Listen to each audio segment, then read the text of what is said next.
Hello everyone. Once again welcome back to our YouTube channel CS Ansar and this is CS Stuti Mahajan.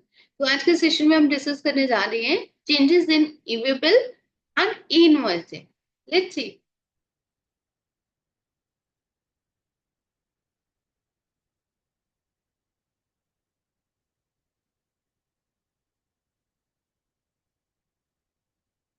Changes in e way bill and ई-इनवॉइसिंग.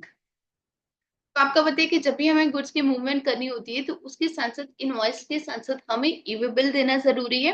और जो भी आज के date में हम invoice जो है वो काट रहे हैं उसका ई-इनवॉइसिंग होना बहुत जरूरी है. ठीक है. हालांकि डिपार्टमेंट ने इसके अंदर हमें कुछ टाइम लिमिट दी हुई है कि आपको इसके अंदर अंदर जो है ई-वे-बिल बनाना और इसके अंदर अंदर जो है आपको ई-इनवॉइसिंग करनी है.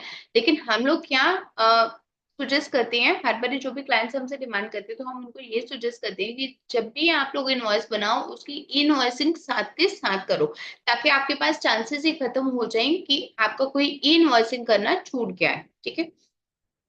तो कुछ लिमिटेशंस जो है वो इम्पोज की गई हैं on this generation and extension of e way bills को लेके. तो जनरेशन की अगर हम बात करें, जनरेशन रिस्ट्रिक्शन, तो इसके अंदर क्या है कि आपने कोई ई-वे-बिल जो भी आपको बनाना है वो कौन से डॉक्यूमेंट का बना सकते हो, एटलीस्ट 180 डेज का डॉक्यूमेंट का उसका ही आप ई-वे-बिल जो है वो बना सकते हो. ये चेंजेस आ गई थी हमारे पास विद इफेक्ट फ्रॉम 1 जनवरी 2025, जिसके अंदर क्या बोला गया था कि e-bills can only be generated for documents dated within the preceding 180 days.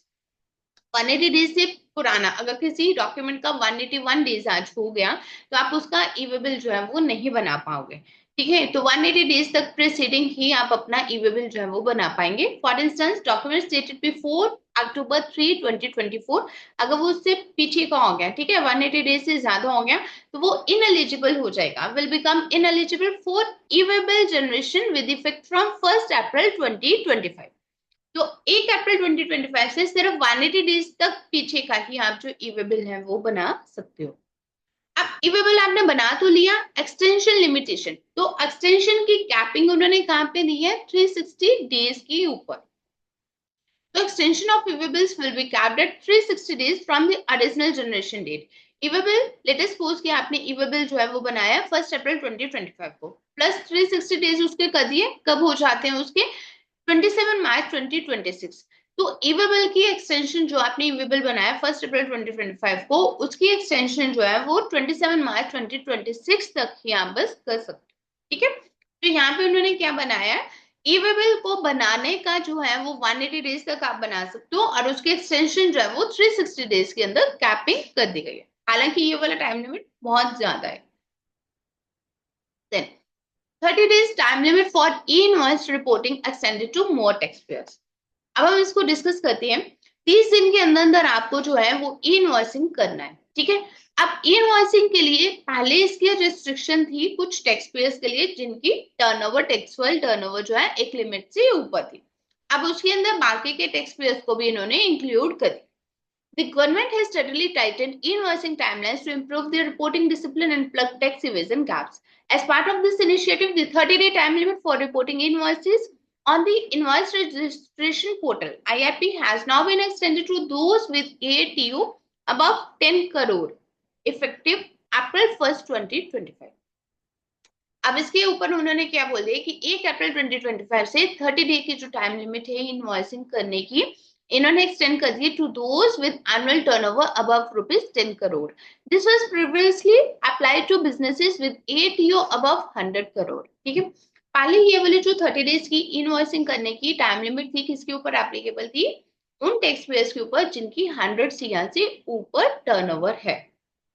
1 April 2025 से उन्होंने क्या कर दिया, जो भी टैक्स पेयर्स हैं जिनकी 10 करोड़ के ऊपर एनुअल टर्नओवर है उनके ऊपर उन्होंने 30 डेज की टाइम लिमिट जो है इनवॉइसिंग के लिए एप्लीकेबल कर दिया. So this means that taxpayers in this bracket must ensure that B2B invoices are reported to the IRP within 30 days from the invoice date. जिसके अंदर उन्होंने क्या बोला है कि 30 डेज के अंदर. So that means 100 सीआर के ऊपर, 100 सीआर की टर्नओवर के ऊपर वाले तो पहले 30 डेज को फॉलो कर रहे थे, अब उन्होंने 10 के ऊपर कर दिया. तो 10 से लेके 100 सीआर वाले जो हैं उनके ऊपर एक नई टाइम लिमिट आ गई है 30 दिन के अंदर अंदर उन्होंने 1 अप्रैल 2025 से 30 दिन के अंदर अंदर उन्होंने इनवॉइसिंग जो है वो करनी है। इनकेस अगर आप उसकी 30 दिन में इनवॉइसिंग नहीं कर पाते तो उस केस में आपको आईटीसी क्लेम करने में दिक्कत हो सकती है, ठीक है। लेकिन हम लोग हमेशा यही सजेस्ट करते हैं, जब भी आपने इनवॉइस जो है कोई भी इनवॉइस बनाया, आप साथ के साथ उसकी जो है वो इनवॉइसिंग जो है वो कर दो। तो ईवे बिल को लेके भी जो रिस्ट्रिक्शन है, ये 180 डेज से पुराना आप ईवे बिल नहीं बना सकते हो, और ईवे बिल की जो एक्सटेंशन है वहां पे 360 डेज तक ही आप उसको एक्सटेंड कर सकते हो। और वहीं अगर हम इनवॉइसिंग की बात करें, अगर आपकी एनुअल टर्नओवर 10 CR से ऊपर है तो 1 अप्रैल 2025 से आपके लिए ई इनवॉइसिंग बनाने की टाइम लिमिट जो है वो है 30 डेज दे दी गई है। 30 दिन के अंदर अंदर आपको ई इनवॉइसिंग जो है वो बनाना है। So this is all for the day. In case अगर आपकी फिर भी कोई क्वेरी है तो आप हमें 1 to 1 कनेक्ट कर सकते हैं। तो थैंक यू।